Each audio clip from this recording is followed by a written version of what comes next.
Permasalahan yang melatar belakangi suami tega membunuh istrinya sendiri beragam, mulai dari sakit hati, cemburu, hingga hal sepele yang dilakukan istri. Lantas mengapa hal tersebut bisa terjadi dan bagaimana menyikapi kasus ini? Sudah bersama kita kriminolog dari Universitas Indonesia, Hanifah Hasna. Selamat siang, Ibu Hasna. Selamat siang. Baik Ibu Hasna, mengapa hal sepele ini yang menjadi penyebab suami membunuh istri? Kenapa bisa sampai membunuh seperti itu, Bu? Baik. Jadi penyebab suami melakukan tindakan kekerasan padahal masalahnya adalah masalah yang biasa-biasa aja, itu biasanya adalah karena self control yang rendah. Kenapa self control yang rendah? Self control itu pada saat kita bisa menyusun, bisa mengatur, dan bisa mengarahkan perilaku kita yang membawa kita pada konsekuensi positif dengan pertimbangan kognitif. Jadi yang kita pakai adalah otak bagian depan. Sementara orang-orang dengan emosi yang tinggi itu tidak menggunakan bagian otak yang depan untuk memutuskan segala sesuatu. Padahal jalannya otak itu kan dari belakang. Yang belakang ini namanya otak reptil. Ini yang isinya itu cuman dia harus bertahan, dia harus makan, minum, dan menyelesaikan kebutuhan seksualnya. Dan dia itu biasanya menyerang. Yang kedua limbik, yang ketiga adalah otaknya manusia. Nah ini yang sering tidak terpakai sehingga mereka menggunakan bagian otak yang untuk menyerang saja. Itu yang membuat mereka menjadi gampang sekali untuk melakukan penyerangan kepada perempuan. Selain itu karena dominasi patriarki yang membuat laki-laki itu mudah sekali melakukan kekerasan kepada perempuan karena menganggap perempuan itu adalah objek dan layak untuk diperlakukan negatif. Dan biasanya masyarakat juga menganggap bahwa kalau permasalahan rumah tangga itu bukan menjadi ranah publik. Jadi mereka menganggap bahwa itu adalah ranah keluarga itu dan sehingga tidak ada pertolongan untuk keluarga itu. Sebetulnya banyak sekali korban-korban laki-laki, tetapi mereka justru tidak bisa melapor karena tidak ada perlindungan untuk laki-laki. Jadi dominasi patriarki dan pengendalian diri yang kurang ini menjadi sebab kenapa terjadi pembunuhan. Baik, untuk di Indonesia umumnya kasusnya ini lebih banyak karena utang piutang atau karena cemburu atau karena sakit hati karena dicaci istri. Ini dari 3 kasus ini yang paling mana yang banyak terjadi di Indonesia, Bu? Sepertinya karena tadi itu, apa Mas? Pilihannya apa Mas? Tadi ada utang piutang, ada sakit hati karena dicaci maki oleh sang istri, lalu ada cemburu. Ada cemburu. Sakit hati itu, cemburu itu termasuk sakit hati ya Mas ya. Karena pada dasarnya laki-laki itu merasa dia mendominasi dalam keluarganya. Pada saat si perempuan itu mencaci maki, berusaha mengambil alih posisinya lebih tinggi, dia akan timbul perasaan bahwa aku ini adalah laki-laki, aku nggak bisa diperlakukan seperti itu. Tapi cemburu itu luar biasa ya, karena laki-laki tidak ada yang mau diduakan. Laki-laki itu harus jadi yang pertama. Itu yang membuat emosinya menjadi naik. Karena tadi yang saya bilang, kalau dia sudah bermasalah dengan cara pengendalian emosi, apapun bisa dia lakukan. Nah, gitu, Mas. Baik, saat ini kan pelaku ini rata-rata sudah dijatuhkan hukuman dengan beragam hukuman pidana penjara. Nah, apakah ini tidak memberikan efek jera ataupun pelajaran kepada para suami sehingga mungkin mempertimbangkan untuk melakukan kekerasan terhadap istrinya? Sepertinya karena ketidakpahaman ya Mas ya. Sekarang begini, yang melakukan sudah banyak, yang dihukum sudah banyak. Tetapi kenapa tunas-tunas muda atau keluarga-keluarga muda tetap melakukan hal itu? Karena apa? Karena mereka tidak dipersiapkan untuk menjadi suami. Mereka tidak dipersiapkan untuk menjadi kepala keluarga. Karena apa? Selama ini remaja-remaja itu hanya dididik untuk menjadi orang-orang yang berprestasi di bidang akademik. Dia tidak dipersiapkan menjadi orang yang bertanggung jawab mengayomi keluarga. Sehingga pada saat terjadi konflik, mereka tidak punya keterampilan untuk menyelesaikan. Yang ada hanya freeze, fight, atau flight. Dia diam, dia pergi dari masalah itu, atau dia melawan. Melawannya bisa macam-macam, bisa mendorong, bisa mengancam, bisa melakukan kekerasan fisik, atau sampai melakukan pembunuhan. Jadi yang harus kita lindungi, yang harus kita edukasi itu sebenarnya anak-anak yang ada sekarang ini, yang baik yang siap menikah atau yang masih kanak-kanak. Karena mereka harus tahu. Dewasanya mereka harus dipersiapkan untuk menjadi seorang laki-laki yang sebenarnya menjadi suami, menjadi kepala keluarga. Itu yang sering dilalaikan oleh orang tua. Edukasi ini tanggung jawab siapa, Bu? Apakah tadi orang tua atau mungkin ada instansi pemerintahan yang bisa turut campur dalam mengedukasi para remaja tadi untuk mempersiapkan diri menjadi kepala keluarga? Sebetulnya edukasi paling pertama adalah edukasi dari orang tua. Masalahnya orang tua yang seumuran saya siap nggak mereka menghadapi anak-anaknya. Sementara gempuran dari luar itu luar biasa. Anak-anak sekarang sudah terpapar pornografi semua, sehingga pada saat mereka pacaran, mereka menggunakan cara-cara yang tidak layak hanya untuk melampiaskan gairah seksualnya karena mereka sudah terpapar. Itu dari situ aja sudah ketahuan bagaimana cara mereka mengasuh gitu ya. Nah, terus pendidikannya dari mana lagi? Dari sekolah. Dari sekolah seperti apa? Karena anak itu kan pengaruhnya kan ada intern dan sama ekstern. Yang intern itu intelijensia, laki atau perempuan atau jenis kelamin, yang kedua usia, yang ketiga adalah struktur dalam keluarga. Yang eksternnya itu yang pertama adalah keluarga, yang kedua sekolah, yang ketiga masyarakat atau lingkungan atau peer group, yang keempat adalah media. Ini yang berpengaruh. Jadi tanggung jawab siapa edukasi seksual ini? Yang pertama tanggung jawab orang tua, yang kedua tanggung jawab sekolah, yang ketiga justru pemerintah yang harus melakukan edukasi ini. Sepertinya Kementerian Perlindungan Perempuan dan Anak, ya betul ya, itu sudah punya program. Tapi saya nggak tahu sampai sejauh mana eksekusi di lapangan. Tapi kembali lagi, nggak bisa kita menitipkan atau mensubkontrakkan anak hanya ke sekolah. Tapi orang tua harus sadar bahwa ini adalah tanggung jawabnya. Karena nanti kalau sudah meninggal, yang ditanya adalah orang tua. Jadi wahai orang tua, kembali ke rumah, asuh anakmu, jadikan anak-anak ini adalah calon pemimpin keluarganya dan calon pemimpin umat. Lalu bagaimana dengan peran agama, Ibu? Apakah agama ini bisa juga berperan dalam membimbing anak untuk siap menjadi kepala rumah tangga? Sangat, Mas. Jadi gini, pada saat 4 faktor ini dipenuhi, yaitu attachment, komitmen, involvement, dan belief, itu sudah dipenuhi oleh orang tua, anak akan terhindar dari kejahatan. Setidaknya ini bisa mengurangi kejahatan yang ada. Apa tuh? Yang pertama tadi itu, kedekatan dengan orang tua. Pada saat hubungan anak sama orang tua itu dekat, orang tua akan bisa memberikan nilai-nilai, norma, aturan, itu bisa dilakukan oleh orang tua dengan kedekatan itu. Yang kedua, keterlibatan di mana? Anak-anak zaman sekarang, remaja zaman sekarang itu, dia tidak memiliki organisasi.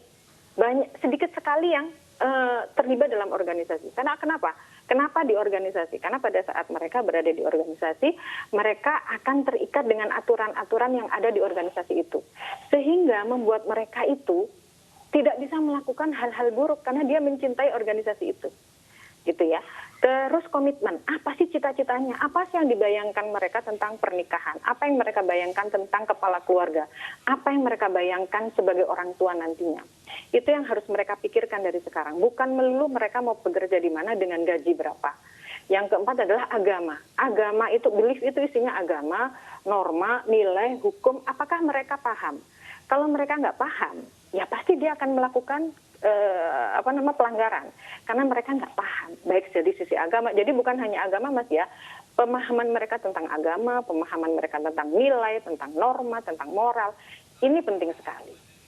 Baik, Ibu, ini juga ada kita informasi mengenai hanya karena hal sepele, di mana suami ini tidak dipinjami uang Rp20.000, kemudian suami ini tidak bisa berangkat kerja, dan dia pun tega menghabisi nyawa istrinya sendiri. Pelaku ini kemudian sudah ditangkap oleh polisi, kita saksikan bersama Ibu tayangannya.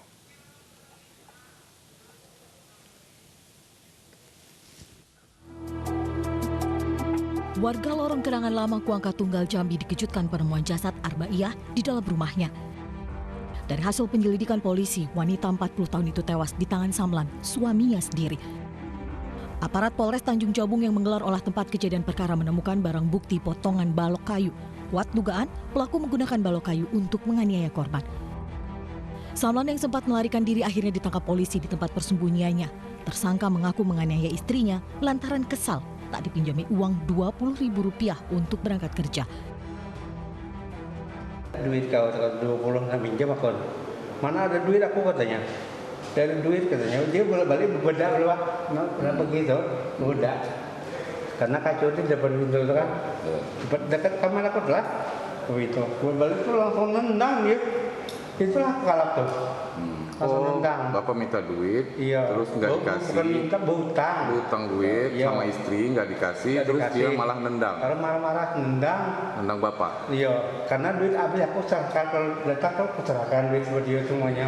Adanya percekcokan, pertengkaran antar suami dan istri dikarenakan ada permintaan hutang dari suami sebesar 20.000 yang akan digunakan yang bersangkutan untuk ongkos naik kendaraan umum menuju ke tempat kerjanya. Namun mendapatkan balasan dari istrinya tidak punya uang dan lain sebagainya, dan ditambah dengan tingkah laku dari almarhum yang marah-marah. Jenazah korban kemudian dibawa ke Rumah Sakit Umum Daerah Kuala Tungkal untuk diotopsi. Sementara sang suami keji ini dijerat Undang-Undang KDRT dengan ancaman hukuman 15 tahun penjara. Dari Tanjung Jabung Barat, Jambi, Jumalis Ali, iNews melaporkan. Ibu, ini hanya karena 20.000, sepele sekali sebenarnya. Betul. Ini bagaimana kalau untuk saat seperti ini, remaja mungkin masih bisa memperolehkan pendidikan, tapi bagaimana dengan yang sudah berkeluarga? Bagaimana mereka melatih anger manajemennya, Bu Hasna? Sebetulnya ini memang latihannya memang nggak gampang ya Mas ya. Latihannya tuh lama ya. Dan itu harus ada support sistemnya gitu. Tapi kembali lagi, dia itu berada di pengasuhan seperti apa? Karena kita tidak bisa memungkiri orang dewasa itu adalah bentukan dari masa lalu, bentukan dari keluarga dan bentukan dari lingkungan. Kalau sampai terjadi ini tuh sebetulnya adalah rendahnya moralitas yang bersangkutan, baik pelaku maupun korban. Sehingga berpengaruh terhadap pola pikir yang dangkal. Tidak bisa mencari jalan keluar yang benar dalam menghadapi masalah walaupun seringan itu. Yang kedua adalah pembentukan karakter. Pembentukan karakter itu dari kecil gitu. Jadi kita kembali lagi, orang tuanya seperti apa, lingkungannya seperti apa. Ataukah memang mereka tinggal di daerah yang mengizinkan kekerasan itu terjadi. Jadi bagaimana? Ya sebetulnya kalau kita melihat kondisi suami istri, kita itu kan dididik oleh keluarga yang berbeda, oleh orang tua yang berbeda. Ya kita maklumi bahwa kita itu membawa karakter yang berbeda. Selanjutnya, pahami dulu bahwa kita pun itu bukan orang yang sempurna. Jadi kita harus sabar banget menghadapi. Gunakan seluruh kesadaran bahwa ini adalah sesuatu yang harus diperjuangkan. Perbaiki komunikasi, karena awalnya dari komunikasi. Pada saat komunikasi itu buruk, segala sesuatu akan menjadi buruk. Terus, positive thinking. Positive thinking kenapa penting sekali? Karena positive thinking itu mempengaruhi emosi positif.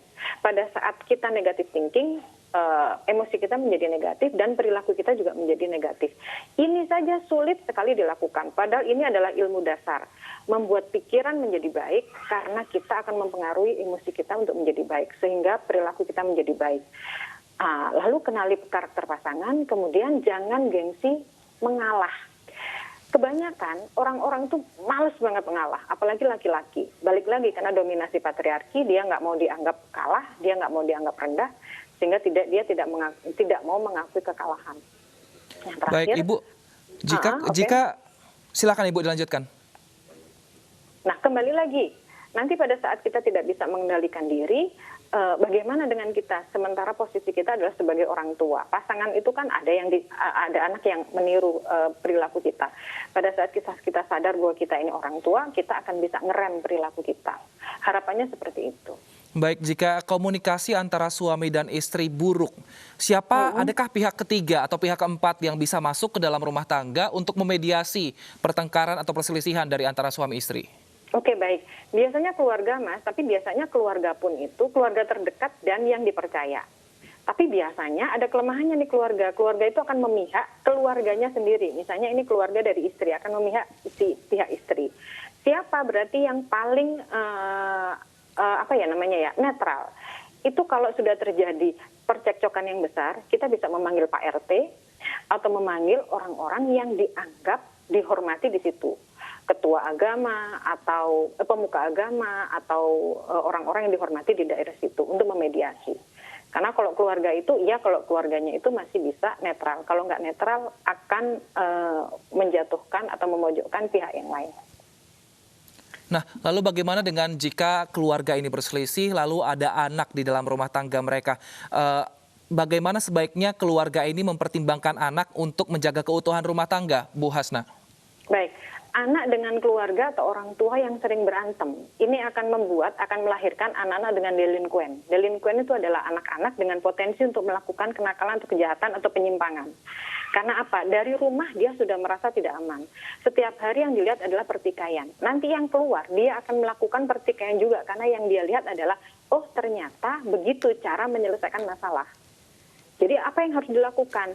Pertengkaran atau KDRT itu bukan lagi masalah pribadi. Bukan lagi masalah domestik, tetapi masalah masyarakat. Karena apa? Ada anak di situ. Anak ini bagian dari masyarakat.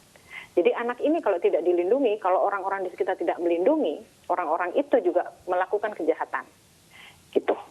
Baik Ibu, catatan dari Komnas Perempuan tahun 2019 sebanyak 431.471 kekerasan terhadap perempuan yang sebagian diantaranya merupakan wanita dan ini naik angkanya 6%. Apakah ini pemerintah perlu untuk turut campur lebih sehingga angka ini bisa diredam di tahun depan, Ibu?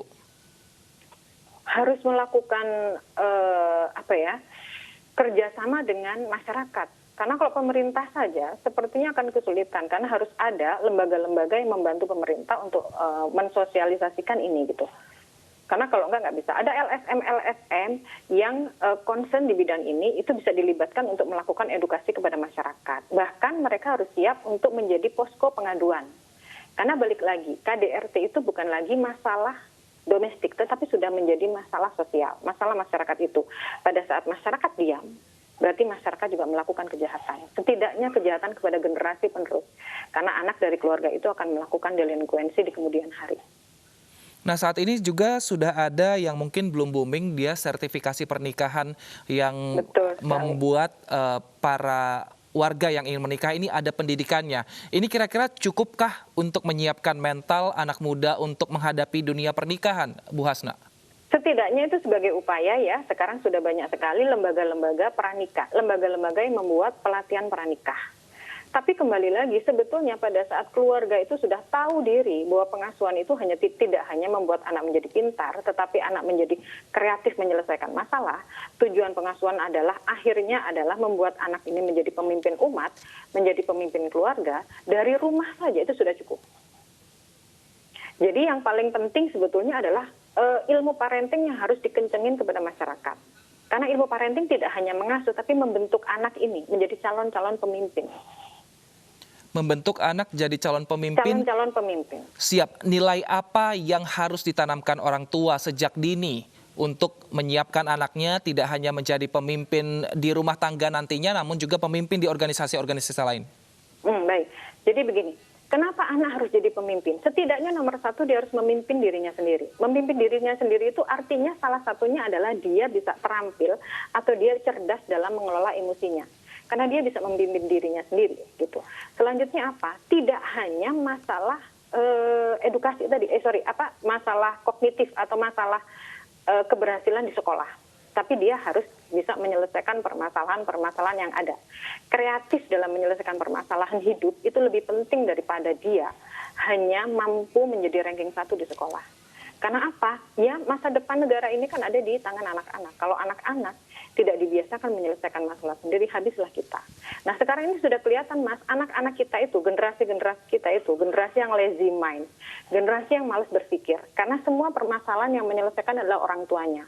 Ini yang membentuk anak menjadi tidak bisa menjadi pemimpin. Karena dia tidak bisa memimpin dirinya sendiri, pun menyelesaikan permasalahannya. Jadi, orang tua, berhentilah menyelesaikan permasalahan anak. Jadi lemparkan mereka kepada permasalahan yang mereka menjadi kreatif untuk memikirkan apa ini solusinya. Gitu. Jadi biasakan mereka mendapatkan solusi untuk memikirkan, kelanjutannya memikirkan pada saat dia dewasa, dia bisa memikirkan hal-hal yang lebih besar. Karena sudah terlatih dari awal.